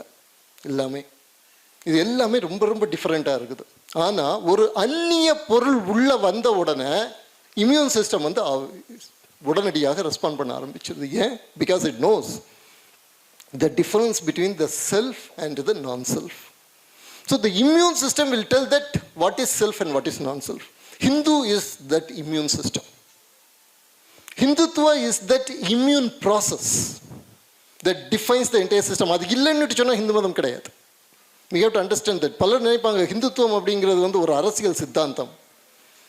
ஹிந்துத்துவம் வந்து நம்மளை காப்பாற்றுறதுக்காக வேண்டி ஒரு வேலி போட்ட மாதிரி அப்படின்னுட்டுலாம் சொல்லுவாங்க. இல்லை, Hindutva is a very integral process of Sanatana Dharma. ஹிந்துத்துவத்தை நீங்கள் ரிமூவ் பண்ணிட்டீங்கன்னா சனாதன தர்மம் முடிஞ்சிடும். சனாதன தர்மம் இல்லைன்னா ஹிந்துத்துவம் கிடையாது. So that is why Veer Savarkar went to the extent of saying Hinduism is part of Hindutva. ஹிந்துத்துவங்கிறத ஒரு யூனிவர்சல் செட்டாக எடுத்துக்கிட்டிங்கன்னா ஹிந்து தர்மம் அப்படிங்கிறது அதனுடைய சப்செட் அப்படின்னு சொல்கிற அளவுக்கு அவர் போனார்னா அதுக்கான ரீசன் வந்து இதுதான். இந்த ஒரு aspect, that protection of theo diversity அப்படிங்கிறது தான் ஹிந்துத்துவத்தினுடைய பேசிஸ். இந்த protection of theo டைவர்சிட்டிங்கிறது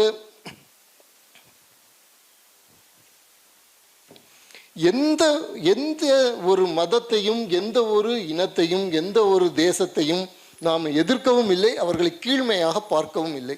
so Theo diversity அப்படிங்கக்கூடியதோடு சேர்ந்து நாம் வந்து பண்ணக்கூடிய இன்னொரு முக்கியமான விஷயம் என்னென்னா, we are asking for universal acceptance. இந்த யூனிவர்சல் அக்செப்டன்ஸுங்கிறது ஒரு ப்ராப்ளமேட்டிக்கான விஷயம், ஆனால் முக்கியமான விஷயம். நம்ம பல சமயங்களில் செய்யக்கூடிய தவறுகளில் ஒன்று என்ன அப்படின்னுட்டு சொன்னால், இந்த யூனிவர்சல் அக்செப்டன்ஸ்னால் அப்போ எல்லா மதத்தையும் நம்ம ஏற்றுக்கலாமா, எல்லா மதமும் ஒன்று தானே அப்படின்னுட்டு சொன்னால், ஹிந்துவாக இருந்தால் என்ன, கிறிஸ்டியனாக இருந்தால் என்ன, அதனால இப்படி ஒரு பிரச்சனை வருங்கிறதுனால யூனிவர்சல் அக்செப்டன்ஸுங்கிறதே நம்மளுக்கு வேண்டாம் அப்படிங்கிற ஒரு முடிவுக்கு வரும். இந்த விஷயத்தில் நான் ஒன்று சொல்லுவேன் என்னென்னா, சாவர்கர், காந்தி ரெண்டு பேரும் they are the yin and yang of political Hindutva. ஹிந்துத்துவத்துக்கு பல டைமென்ஷன்ஸ் உண்டு. Politics one of the dimensions. அந்த டைமென்ஷன்ஸில் நம்ம இந்த மாடர்ன் டைம்ஸில் நாம் வந்து என்கேஜ் பண்ண வேண்டிய அவசியம் இருக்குது. அதில் சாவர்கர், காந்தி ரெண்டு பேரையும் we have to use as yin and yang of political Hindutva. ரெண்டு பேருக்குமே they believed strongly in superiority of Hindu civilization, the necessity of Hindu civilization for the welfare of humanity. ரெண்டு பேருக்கும் அதில் அசைக்க முடியாத நம்பிக்கை இருந்தது. ஒரு எக்ஸாம்பிள் சொல்கிறேன். ஈஸ்வர அல்லா தேரே நாம், இன்றைக்கி நம்ம பலருக்கு அலர்ஜியான ஒரு லைன் அது இல்லையா. ஈஸ்வர அல்லா தேரே நாம் அப்படிங்கிறத காந்தி வந்து இன்ட்ரடியூஸ் பண்ணிட்டார். ரகுபதி ராகவராஜன் நாம் அதில் கிடையாது. ஈஸ்வர அல்லா தேரே நாம் அப்படிங்கிறத இன்ட்ரடியூஸ் பண்ணிட்டார். இங்கே கொஞ்சம் அமைதியாக உட்காந்து யோசிச்சு பார்த்தீங்கன்னா, இதை அப்போஸ் பண்ண வேண்டியது யார்? Islamic fundamentalist. நாம் அல்ல. அல்லாஹ் வந்து பரபிரம்மமாக இருக்கக்கூடிய ராமரினுடைய ஈஸ்வர அல்லா தேரே நாம், ஈஸ்வரனும் அல்லாவும் தேரே நாம், பரபிரம்மமான ராமருடைய ரெண்டு பெயர்கள். ஈஸ்வரன் அப்படிங்கிறது அத்வைதம் படித்தவங்களுக்கு தெரியும் ஒரு முக்கியமான விஷயம். பிரம்மத்தில் இருந்து மாயை கலந்து வரக்கூடிய ஒரு விஷயம்தான் ஈஸ்வரன் அப்படிங்கிறது. ஸோ ஈஸ்வர அல்லா தேரே நாம்ங்கும்போது what exactly he says is, உன் பேர் just it's another name, it's just another name. இது எவ்வளோ ஒரு பெரிய அஃபென்சிவ் ஸ்டேட்மெண்ட் யோசிச்சு பாருங்கள். நீங்கள் வந்து ஒரு இஸ்லாமிக் ஃபண்டமெண்டலிஸ்டாக இருந்தால் இது எவ்வளோ ஒரு பெரிய அஃபென்சிவான statement. But that man was able to make this typical Gujarati intelligence. He was able to make the people sing this, right? அப்போ இதை வந்து நீங்கள் வந்து பார்த்தீங்க அப்படிங்கும்போது உங்களுக்கு தெரியும் தட் இந்த ஹிந்துத்துவம் அப்படிங்கிறத நாம் வந்து டீப்பராக அண்டர்ஸ்டாண்ட் பண்ண வேண்டியிருக்கு. ஜின்னா ஒரு ஆள் தான் இதை கண்டுபிடிச்சார். ஆக்சுவலாக வாட் ஹி செட் வாஸ், சாவர்கரும் காந்தியும் டிஃப்ரெண்ட் லாங்குவேஜஸில் பேசுகிறாங்க, but their goal is the same. Their goal is the same. Nehru is a different character. அதுக்கு நம்ம போக வேண்டிய அவசியம் இல்லை. Even Guruji Golwalkar exhibited something very wonderful thing. இது எல்லாமே ஹிந்துத்துவர்களாக நமக்கு வந்து லெசன்ஸ். இன்றைக்கி நமக்கு வந்து ஒரு இன்ஸ்டன்ட் கிராட்டிஃபிகேஷன் கொடுக்கக்கூடிய இடமாக சோஷியல் மீடியா இருக்குது. ஸோ சோஷியல் மீடியாவில் போய் நம்ம நேருவுக்கு எதிராக இல்லது காந்திக்கு எதிராக நம்ம பேசிட்டோம் அப்படின்னு சொன்னால் நம்ம ஏதோ ஒரு பெரிய சிவிலைசேஷனல் டியூட்டி நம்ம செஞ்சு முடிச்சிட்டோம்னு நம்ம நினைக்கிறோம். ஆனால் நமக்கு ஹிந்துத்துவத்தில் இன்னைக்கு வரைக்கும் வழிகாட்டியாக இருந்த குருஜி கோல்வால்கர் மாதிரிப்பட்டவங்க அப்படி செய்யலை. நமக்கு வந்து சைனீஸ் படையெடுப்பு வருது. அந்த சீன படையெடுப்பில் முழுக்க தவறுகள் பண்ணி அது அத்தனைக்கும் காரணமாக இருந்த மனிதர் அப்படின்னு ஒருத்தரை சொல்லி தேசத்துரோக குற்றம் ஒருத்தர் மீது சுமத்தப்பட முடியும் என்று சொன்னால் பண்டித ஜவஹர்லால் நேரு தான். அது சீதாராம் கோயல் ஒரு சீரீஸ் ஆஃப் கட்டுரைகள் எழுதுகிறார் ஆர்கனைசரில் நெஹ்ருவுக்கு குற்றஞ்சாட்டி. அவர் நேருவை குற்றஞ்சாட்டல. அந்த கட்டுரைகளை நீங்கள் படிச்சீங்கன்னு சொன்னால் உங்களுக்கு தெரியும். அவர் சொல்கிறார், இதில் வந்து நீங்கள் வந்து கிருஷ்ணமேனன் நீங்கள் குற்றம் சொல்ல முடியாது, உண்மையான குற்றம் நெஹ்ருவுக்கு மார்க்சிசத்தின் மீது இருந்த காதலினுடைய விளைவுக்கு இன்னைக்கு இந்த தேசம் அதுக்கு பலியாகிட்டு இருக்குன்னு ஒரு சீரீஸ் ஆஃப் கட்டுரைகள் எழுதுறாரு. ஹார்ட் ஹிட்டிங் ஃபேக்ட்ஸ், மறுக்கவே முடியாதது. இத்தனை சோல்ஜர்ஸ் இறந்துருக்காங்க, தேசமே கோபத்தில் இருக்குது. காமராஜர் கூட நேருவை ரொம்ப விரும்பிய காமராஜரை நேருவுக்கு எதிராக மாறிவிட்டார். எல்லாரும் நேருவுக்கு எதிராக இருக்காங்க. அப்போ இந்த கட்டுரைகள் வந்து கொண்டு இருக்கிறது. குருஜி ஏக்நாத் ரானடே கூப்பிட்டு சொல்கிறார் குருஜி கோல்வால்கர், அந்த கட்டுரையெல்லாம் நிறுத்த சொல்லுப்பா. இப்போ நம்முடைய பிரைம் மினிஸ்டர் நாம் விமர்சனம் பண்ணக்கூடாது, தேசத்துக்காக வேண்டி நாம் கூட இருக்கணும், நாம் போய் என்னெல்லாம் ஹெல்ப் பண்ண முடியுமோ அந்த ஹெல்ப்பெல்லாம் பண்ணணும். அப்பொழுது அவர் பயன்படுத்திய வாசகம் உங்கள் எல்லாருக்கும் தெரிஞ்சிருக்கும்னு நினைக்கிறேன், இருந்தாலும் சொல்கிறேன். வயம் பஞ்சாதிகம் சதம், மகாபாரதத்தில் உள்ள வார்த்தை. இன்னொருத்தன் வந்துருச்சா கௌரவனும் பாண்டவனும் சேர்ந்து தான் இருக்கணும், எதிர்த்து ஆள் வந்தா அப்படிங்கக்கூடிய விஷயத்தை அவர் வந்து சொல்கிறாரு. அதனுடைய விளைவாக உங்களுக்கு தெரிஞ்சிருக்கும். 1962 ரிப்பப்ளிக் டே பரேடில் நரேந்திர மோடியால் கூட செய்ய முடியாத ஒரு விஷயம், ஆர்எஸ்எஸ் வந்து ரிப்பப்ளிக் டேயில் இராணுவத்தோடு சேர்ந்து அவங்களும் 3000 பேர் பூர்ண கணவேஷில் சுயம் சேவர்கள் அதில் நடந்து போனார்கள். யார்? எந்த நேரு? அவர்களுடைய கொடி பறக்க 1 இன்ச் நிலம் இங்கு தரமாட்டேன் என்று வெளிப்படையாக அறிவித்த அதே நேருவால் இதை செய்ய வைக்க முடிந்ததுக்கு காரணம் என்ன? குருஜி கோல்வால்கர். அன்னைக்கு நீங்கள் யோசிச்சு பாருங்க, குருஜி கோல்வால்கர் அப்போ 40 வயசு என்னவோ. 1948 அவர் மீது, அவருடைய இயக்கத்தின் மீது அப்போ தான் சங்கம் வளர்ந்துட்டு வருது, மகாத்மா காந்தியை கொன்ற ஒரு கொலை பழி சுமத்தப்படுகிறது. எனக்கு தெரிஞ்ச ஒரு மெட்ராஸில் உள்ள ஒரு நண்பர் ஒருவர், ஒரு வயசான ஒருவர், அவர்கிட்ட பேசிட்டு இருக்கும்போது அவர் சொன்னார், என் பையனெல்லாம் ஷாகா போகிறத அப்போ நான் ஸ்டாப் பண்ணிட்டேன், காந்தியை கொண்ட அமைப்புக்கு நீ போகாத. ஷாகாவுக்கு அனுப்பிட்டு இருந்த பலர் வந்து அன்னைக்கு ஷாகா போகிற பசங்களெல்லாம் ஸ்டாப் பண்ணிட்டாங்க, போகாத அப்படின்னு சொல்லிட்டாங்க. இயல்பான ஒரு கோபம் அது. இவ்வளவு பெரிய ஒரு படுபாதக செயலை செய்துட்டாங்களே, பெரிய ஒரு பழி. அதிலிருந்து இந்த இயக்கத்தை மீட்டு எந்த நேரு இதை தடை பண்ணாரோ, எந்த நேருவுக்கு இந்த இயக்கத்தின் மீது தீராத வெறுப்பு இருந்ததோ, அந்த நேருவினுடைய ஆட்சியிலேயே ரிப்பப்ளிக் டே பரேடில் சுயம் சேவகர்கள் போக வைக்க முடிந்தது என்று சொன்னால் அதுக்கு பேர் தான் தன்னலமற்ற அன்பு, இந்த தேசத்தை உண்மையாக நேசித்தல். இது ஹிந்துத்துவத்தினுடைய ஒரு பங்கு. நீங்கள் ஹிந்துத்துவத்தை பற்றி எழுதக்கூடிய எந்த ஒரு விஷயத்தை எடுத்துக்கிட்டாலும் அதில் வந்து இந்த விஷயம் சொல்லப்படாது. வெள்ளைக்காரன் எழுதினாலும் நம்ம நாட்டுக்காரன் எழுதினாலும் இந்த ஆஸ்பெக்ட் நீங்கள் குருஜி கோல்வால்கர் வந்து ஹிட்லரை பாராட்டியிருக்காரு அப்படிம்பாங்க. அதை பற்றி இந்த புத்தகத்தில் இருக்கிறது, நீங்கள் பார்க்கலாம். இந்த புத்தகத்தில் இருக்கக்கூடிய சில விஷயங்களை மட்டும் சொல்லி நீங்கள் எவ்வளோ நேரம் இருக்கு?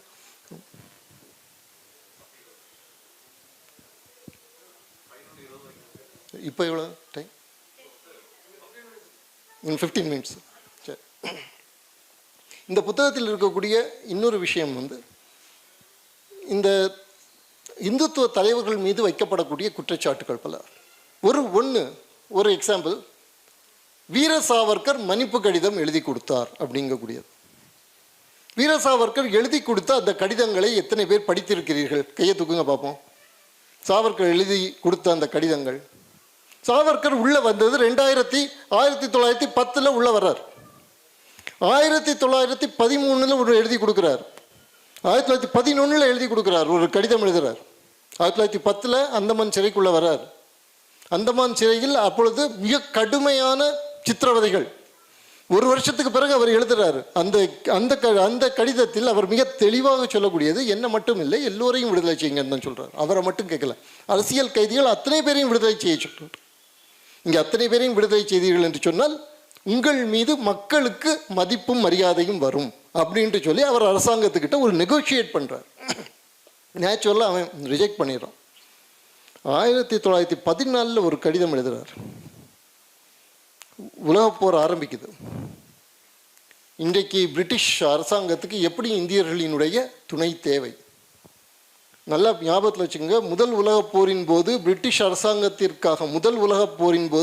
அரசாங்கத்திற்காக இராணுவத்தை ரிக்ரூட்மெண்ட் பண்ணுறதுக்கு மிக தீவிரமாக செயல்பட்டவர்கள் அன்றைய காங்கிரஸ் தலைவராக இருந்த மகாத்மா காந்தி.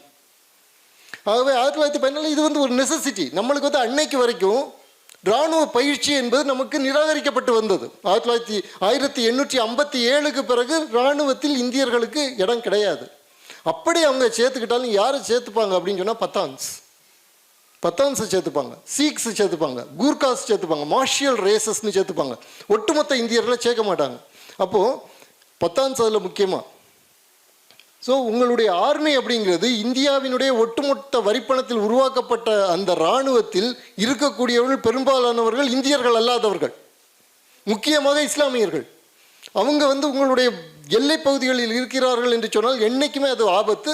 தேசத்துக்கு ஒரு இராணுவ பயிற்சி கட்டாயமாக தேவை. முதல் உலகப் போர் வந்தவுடனே இது ஒரு பெரிய வாய்ப்பு அப்படிங்கிறத எல்லா தேச தலைவர்களும் உணர்கிறார்கள், இன்க்ளூடிங் காந்தி. அகிம்சையெல்லாம் தூக்கி மூட்டை கட்டி வச்சுட்டு எல்லாரும் போங்க அப்படின்னு அவர் சொல்லிடுறார். அந்த சமயத்தில் தான் சாவர்கர் எழுதுகிறார், நீங்கள் இப்பொழுது எங்களை விடுதலை செய்தீர்கள் என்று சொன்னால் நாங்கள் போய் இளைஞர்கள்ட்ட பேசணும்னா இளைஞர்கள் கட்டாயமாக சேருவார்கள், உங்களுக்கு இது ரொம்ப பயன்பாடு உள்ளதாக இருக்கும் அப்படின்னு எழுதி கடைசியில் அந்த மனுஷன் ஒரு வரி எழுதுறாரு. கடைசியில் அந்த சோக்கால்டு மன்னிப்பு கடிதத்தினுடைய கடைசி வரி, அதை படிக்கும் பொழுது நான் ஒன்று மட்டும் சொல்லுவேன், வீர சாவர்கர் மன்னிப்பு கடிதம் எழுதி கொடுக்குறான் என்று சொல்லக்கூடியவன் நிச்சயமாக அவன் மண்ணோட மண்ணாக நாசமாக தான் போவான். ஏன்னா கடைசி வரியில் அவர் என்ன எழுதுறாருன்னா, இது நான் விடுதலை அடைவதற்காக என்று நீங்கள் நினைத்தீர்கள் என்று சொன்னால் என்னை மட்டும் சிறையில் வைத்துக்கொண்டு மற்றவர்களை விடுதலை செய்யுங்கள். யோசிச்சு பாருங்க, 1910 1914 வரைக்கும் அந்த சிறையினுடைய உச்சகட்ட சித்திரவதைகளையும் அவமானங்களையும் அனுபவித்து முடித்த ஒரு மனிதன் எழுதுகிறான், என்னை மட்டும் சிறையில் அடைத்து கொண்டு நீங்கள் மற்றவர்களை விடுதலை செய்யுங்கள்னு. இன்னொரு விஷயம் என்னன்னா, இந்த ஒரு லைனுக்காக வேண்டிய இந்த சோக்கால்டு மன்னிப்பு கடிதம் ரிஜெக்ட் பண்ணப்படும். ஏன்னா இந்த ஆளுக்கு இன்னும் புரட்சிகரமான எண்ணங்கள் இருக்கின்றன. தன்னை விட மற்றவர்கள், தன்னுடைய சகவ ஆட்களை பெரிதாக நினைக்கக்கூடியவன் இன்னும் அவன் புரட்சியாளனாகத்தான் இருப்பான். அதனால இது ரிஜெக்ட் ஆகும், இந்த லைன்னாலே ரிஜெக்ட் ஆகும்னு அவருக்கு தெரியும். இருந்தாலும் அவர் அந்த வரியை அவர் எழுதுகிறார். அப்படிப்பட்ட ஒரு விஷயம் அந்த அந்த அந்த இதுக்குள்ளே இருக்குது. இதை யாருமே பார்க்கறது இல்லை, இதை பேசுறதும் இல்லை. இதை பேச வேண்டிய நம்முடைய கடமை. ஸோ இந்த வரலாற்று பதிவுகளையும் இந்த புத்தகம் பண்ணுகிறது. அதன் பிறகு நீங்கள் அறிவியல் எடுத்துக்கங்க. ஹிந்துத்துவா அண்ட் சயின்ஸ் அப்படிங்கக்கூடிய ஒரு சாப்டர் இருக்குது. அந்த சாப்டரை சொல்லி நான் முடிச்சுக்கிறேன். பொதுவாக நம்மிடம் இருக்கக்கூடிய ஒரு பெரிய பிரச்சனை என்ன என்று சொன்னால், எல்லாமே நம்மள்ட்ட ஏற்கனவே இருந்துச்சு, இது எல்லாமே எங்களுக்கு தெரியும் அப்படின்னு நினைக்கக்கூடிய ஒரு தன்மை. ஸோ இதுக்கு நான் கொடுத்துருக்கக்கூடிய பெயர் என்னென்னா கார்கோ கல்ட் ஹிந்துத்துவா அப்படிங்கக்கூடியது. கார்கோ கல்ட் அப்படிங்கிறது என்னென்னா, பாலினீஷியன் ஐலண்ட்ஸில் 2ஆம் உலகப் போரின் போது போர் விமானங்கள் போயிட்டுருக்கோம். அங்கே சில பேசஸ் ஏற்படுத்துகிறாங்க பிரிட்டிஷர்ஸ். அந்த பேசஸில் அவங்க இறங்கி அங்கே சில விஷயங்களை யூஸ் பண்ணிப்பாங்க. அங்கேருந்து இராணுவத்துக்கான அந்த தயாரிப்புகளை எல்லாம் பண்ணுவாங்க, பிறகு போயிடுவாங்க. அப்பொழுது அங்கே இருக்கக்கூடிய பழங்குடி மக்களிடம் அவர்களுடைய விஷயங்களை பரிமாறிக்கிட்டாங்க. அவர்கள் கொண்டு வந்த குளிர்பானங்கள், சிகரெட் லைட்டர்ஸ், இதை கொடுக்கறது, பிரெட்டை கொடுக்கறது, இந்த மாதிரிப்பட்டதெல்லாம் பண்ணாங்க. செகண்ட் வேர்ல்டு வார்லாம் முடிஞ்சிருச்சு. ரொம்ப காலத்துக்கு பிறகு திரும்ப அங்கே ஆந்த்ரோபாலஜிஸ்ட் போனப்போ அவங்க என்ன பார்த்தாங்க அப்படின்னு சொன்னால், அங்கே இருக்கக்கூடிய பழங்குடிகள் இதே மாதிரி ஒரு பெரிய ரன்வே ஒன்று உருவாக்கி பிளெயின் மாதிரியே ஒரு பனை ஓலைகளில் செய்து ரேடியோ மாதிரியே கொட்டாங்கச்சியை வச்சு பேசிக்கிட்டு அதை ஒரு மதமாக மாற்றியிருந்தாங்க. ஒரு ரிலிஜன் உருவாகி இருந்தது. அவங்க என்ன நினச்சாங்கன்னா, இதே மாதிரி தெய்வங்கள், இதெல்லாம் தெய்வங்கள் திரும்ப நமக்கு வந்து இந்த விஷயங்களை கொடுக்கும். இது ஒரு மூட நம்பிக்கை அப்படின்னு பலர் சொன்னாங்க. இதுக்கு பேர் கார்கோ கல்ட் அப்படின்னு பேர். மார்வின் ஹாரிஸ் அப்படிங்கக்கூடியவர் இதை தீவிரமாக ஆராய்ச்சி பண்ணார். அப்போ அவர் சொன்ன ஒரு விஷயம் என்னென்னா, இல்லை இது மூட நம்பிக்கை கிடையாது. இவர்களுக்கு தெரியும் ஏதோ ஒரு விதத்தில் நாங்கள் இந்த உலகத்தினுடைய பண்பாட்டுக்கு நாங்கள் பங்களித்திருக்கிறோம், நாங்கள் இதுக்கு கான்ட்ரிபியூட் பண்ணியிருக்கிறோம். இன்றைக்கி நீங்கள் வளமாக இருக்கிறீர்கள் என்று சொன்னால் நாங்கள் அதுக்கு கான்ட்ரிபியூட் பண்ணியிருக்கோம். ஆகவே உங்களுடைய வளத்தில் ஒரு பகுதியை நீங்கள் எங்களுக்கு தர வேண்டியது கட்டாயம். அது வந்து உங்களுடைய கடமை, அதை நீங்கள் தர வேண்டும். இதை வலியுறுத்தக்கூடியது தான் இந்த கார்கோ கல்ட் அப்படிங்கிறது அப்படின்னு சொன்னாங்க. The same thing here. நாம் வந்து முக்கியமாக பல விஷயங்களை கான்ட்ரிபியூட் பண்ணியிருக்கோம், அதில் எந்த மாற்றமும் இல்லை. பல விஷயங்கள் நாம் கான்ட்ரிபியூட் பண்ணியிருக்கோம். அந்த கான்ட்ரிபியூஷன்ஸ் நமக்கு சரியாக தெரியாததுனால நாம் என்ன பண்ணுறோம், நம்முடைய டெக்ஸ்ட் புக்ஸ் வந்து அந்த கான்ட்ரிபியூஷன்ஸை நமக்கு சொல்கிறதில்ல. அந்த டெக்ஸ்ட் புக்ஸ் வந்து நமக்கு அந்த கான்ட்ரிபியூஷன்ஸை சொல்லாததுனால நாம் என்ன பண்ணுறோன்னா எல்லாமே நம்முடையது அப்படின்னு நம்ம சொல்ல ஆரம்பிக்கிறோம். இதனுடைய விளைவாக நம்ம என்ன ஆயிடுறோம், ஒரு கேலி பொருளாக மாறி விடுகிறோம். ஆனால் ஜென்யூனாக நமக்கு பல விஷயங்கள் இருக்கிறது. ஒரு கஷ்டமான ஒரு விஷயத்தை சொல்லி முடிக்கிறேன். ரொம்ப கஷ்டமான ஒரு விஷயம் இது உங்களுக்கு ஜீரணிக்கிறதுக்கு, அதை சொல்லி ஆனால் அதை முடிக்கிறேன். நீங்கள் வந்து வெஸ்டர்ன் அஸ்ட்ரானமி, இந்தியன் அஸ்ட்ரானமி ரெண்டையும் ஒரு தரத்தில் எடுத்துகிட்டு நீங்கள் பார்த்தீர்கள் என்று சொன்னால் 1200 வரைக்கும் நீங்கள் வந்து சொல்லலாம் Indian astronomy was higher, more advanced then western astronomy. 1200 வருஷத்துக்கு வரை. அதுக்கு பிறகு நீங்கள் பார்த்தீர்கள் என்று சொன்னால் வெஸ்டர்ன் அஸ்ட்ரானமி வந்து அட்வான்ஸ் ஆக ஆரம்பிக்குது நம்மளை விட.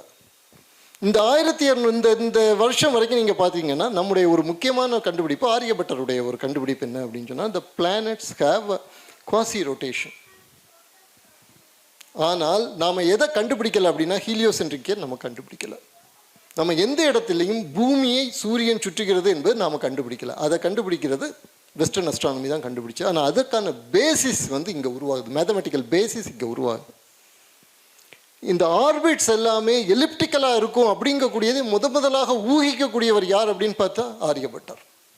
ஆனால் டைக்கோ பிராக்கே அங்கே வந்து அதை தெளிவாக சொல்லி அதிலிருந்து அடுத்து முன்னகர்றாங்க. இங்கே முன்னகருவதற்கான ஸ்பேஸ் நமக்கு கிடைக்கல. தொடர்ந்து நாம் வந்து இன்வேஷன்ஸை சந்திச்சுக்கிட்டே இருக்கிறோம். அங்கே வந்து it was a stable society. Though அந்த ப்ரோட்டஸ்டன்ட் பிரச்சனை அது இதெல்லாம் இருந்தாலும் it was a stable society. Crusades மூலமாக அவங்களுக்கு அந்த பழைய பேகன் ரினைசன்ஸும் அவங்களுக்கு வருது. So they are able to build up on it. நமக்கு அப்படி பில்ட் பண்ண முடியலை. இருந்த போதிலும் நீங்கள் வந்து இன்றைக்கி கால்குலஸினுடைய பேசிஸாக இருக்கக்கூடிய இன்ஃபைனைட் சீரீஸை இங்கேருந்து கேரளா மேத்தமெட்டிஷியன்ஸ் கண்டுபிடிக்கிறாங்க. ஜெசூட்ஸ் மூலமாக அது அங்கே போகுது. Leibniz, Newton, the entire research is from this. C K. Raju அதை தெளிவாக காமிச்சிருக்கிறார். ஆனால் நாம் வந்து இதை வந்து கிராவிட்டி எங்களுக்கு ஏற்கனவே தெரிஞ்சிருந்தது அப்படின்னு சொல்லி, ஆக்சுவலாக என்னென்னு சொன்னால் குருத்துவம் அப்படிங்கிறது ஒரு மிஸ்ட்ரான்ஸ்லேஷனில் கிராவிட்டி அப்படின்னு வருது. அப்போ நம்ம கிராவிட்டி அப்படிங்கிறதே நாம் தான் கண்டுபிடிச்சோம் அப்படின்னு நம்ம ஸ்டார்ட் பண்ணும் பொழுது கிராவிட்டியை கண்டுபிடிக்கிறதுக்கு there is a series of steps. நமக்கு தெளிவான இக்குவேஷன்ஸ் இருக்குதா கிராவிட்டியை கண்டுபிடிச்சதுக்கு? இல்லை. ஆனால் இந்த லைப்னிஸ் சீரீஸுக்கு இருக்குது. இப்போ ஃபிபனாசி சீரீஸ்னு நம்ம ஃபிபனாசி நம்பர்ஸ்னு நம்ம சொல்லக்கூடியது முதல்ல இங்கே தான் கண்டுபிடிக்கப்படுது. நியாயப்படி அதை ஹேமச்சந்திரா நம்பர்ஸ்னு சொல்லணும். இந்த சேஞ்சஸை நம்ம பண்ண வேண்டியிருக்கு. மாடர்ன் டைம்ஸ் நீங்கள் எடுத்துக்கிட்டிங்கன்னு சொன்னால் ஹிந்து தர்மம் அறிவியலுக்கு எந்த அளவு உகந்ததாக இருக்குங்கிறத பற்றி இதில் ஒரு விஷயம் இருக்குது. அதையும் சொல்லி முடிச்சிடுறேன். நாம் வந்து இந்த தியோடைவர்சிட்டியை பற்றி பார்த்தோம். அதே மாதிரி முக்கியமானது பயோடைவர்சிட்டி. பயோடைவர்சிட்டியோட இணைந்தது நம்முடைய ட்ரெடிஷ்னல் நாலேஜ் சிஸ்டம்ஸ். இந்த ட்ரெடிஷ்னல் நாலேஜ் சிஸ்டம்ஸ் பயங்கரமாக கார்ப்பரேட் ஆர்கனைசேஷன்ஸ்னால கொள்ளைப்படுறது நமக்கு எல்லாம் தெரியும். பயோ பைரசி அப்படின்னு சொல்லுவாங்க. இந்த பயோ பைரசியை தடுக்கிறதுக்கு ட்ரெடிஷ்னல் நாலேஜ் டிஜிட்டல் லைப்ரரி அப்படிங்கிற ஒரு கான்செப்ட் உருவாக்கப்பட்டு இம்ப்ளிமெண்ட்டும் பண்ணப்பட்டது. யார் இதை இம்ப்ளிமெண்ட் பண்ணால்? இந்த இடதுசாரிகளுக்கெல்லாம் யாரை ரொம்ப பிடிக்காதோ, கட்டுப்பட்டி 10ஆம் பசலின்னு யாரை எல்லாரும் கரிச்சு கொட்டினாங்களோ அந்த ஆள். அவர் பேர் டாக்டர் முரளி மனோகர் ஜோஷி. டாக்டர் முரளி மனோகர் ஜோஷி இந்த டிகேடிஎல்ங்கிறத கொண்டு வர்றார். Traditional knowledge digital library. 80% பயோபைரசி குறையுது. நீங்கள் போய் சர்ச் பண்ணி பார்க்கலாம். 80% பயோபைரசி குறையுது. இதை உருவாக்குறதுக்கான மூளை எப்படி அவருக்கு வந்தது? முரளி மனோகர் ஜோஷி எல்லாரும் அவரை வந்து காட்டுறது என்னென்னு சொன்னால் சாஃப்ரனைசேஷன், ஒரு பெரிய ஒரு கட்டுப்பட்டியான ஒரு மனுஷன் அப்படின்னு சொல்லி. உங்களுக்கு ஞாபகம் இருக்கலாம், அந்த பிள்ளையார் பால் குடித்த ஒரு மிரக்கல் நடந்தது இந்தியா முழுக்க. ஞாபகம் இருக்கா?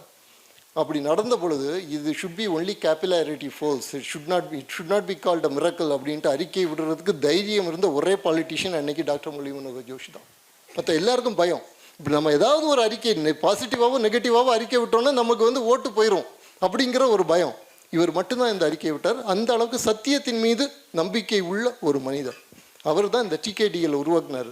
சந்திராயன் நம்ம இன்னைக்கு பேசுகிறோம் இல்லையா, வெளியில் சொல்லப்படாத ஒரு விஷயம் என்னென்னா, கஸ்தூரி ரங்கன் ஒரு லெக்சரில் சந்திராயன் பற்றி பேசுகிறாரு.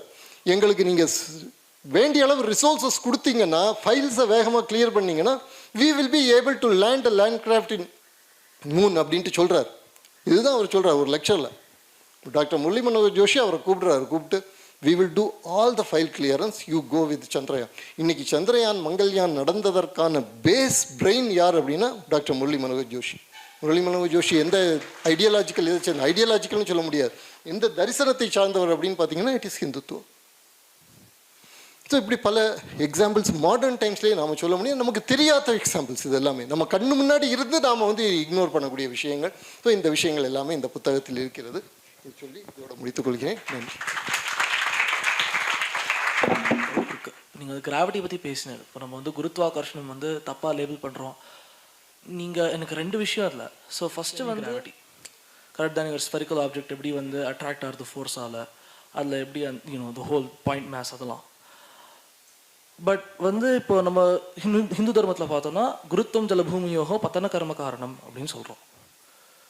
ஸோ இந்த இடத்துல வந்து they are talking about something called குருத்துவம், which is the reason why ஜலம் or பூமி வந்து விழறதுக்கு கர்மம், அந்த கர்மத்துக்கு காரணமாக இருக்குது அப்படின்னு.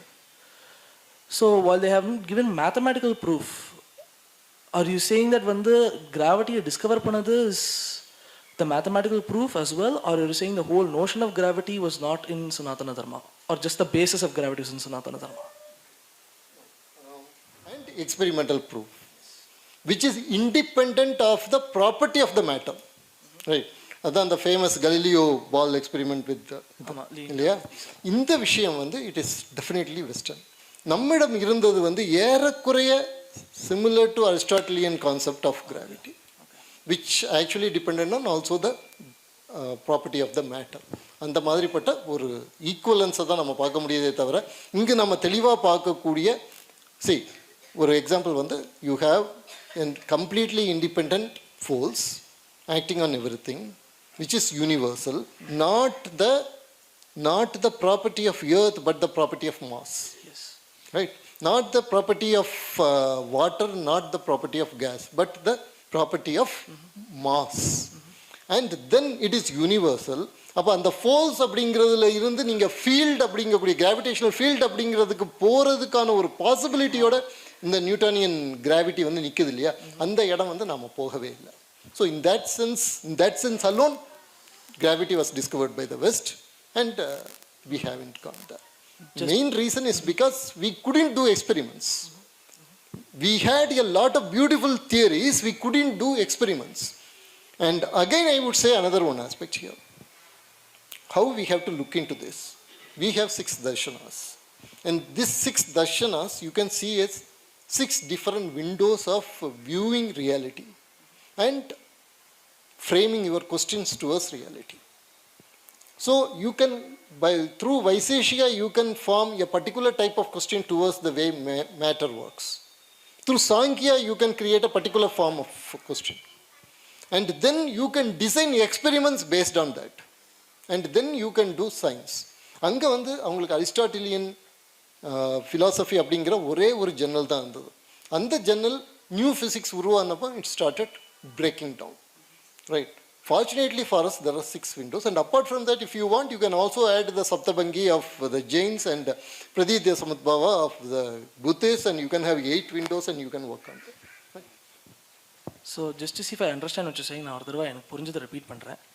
அதாவது வந்து in Hinduism at least, we have the darshana or the insight behind it, or like kind of like the building block, like you said, right, the starting platform. But since we did not have the ability to experiment or actually interact with that matter by itself, the idea of gravity stuck with, the notion exactly. of matter or, exactly. Paramanu on the level irundhudu. But because in, modern physics that we see today, that we were able to go beyond that and look at experimentation, we were able to transcend from that, say, and go to something more of it's a universal force, like you said. It's a universal force.